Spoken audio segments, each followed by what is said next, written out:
Sveiki, čia Lituanian Stalkerio studijos.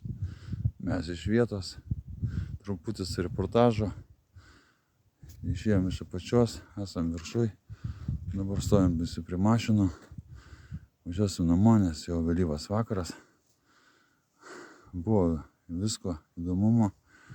Biški paėmėm nuotraukų, kiek įmanoma galėjom padaryti.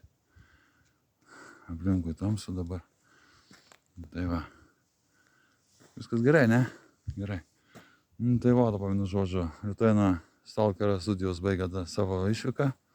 Važiuosim namo. Ruošimės sekančiai išvykai. Neužilgo pasirodys dar viena išvyka ir trumpučiai reportažai iš vietos, kur būsim. Čia su jumis buvo Simėnas Aleksandras, Lituanian Stalkerio studijos administratorius.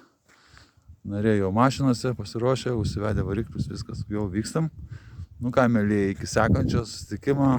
Ate, pasimatysim. Čia buvo Lituanian Stalkerio studijos ir administratorius Simėnas Aleksandras. Ate. Iki sekančio.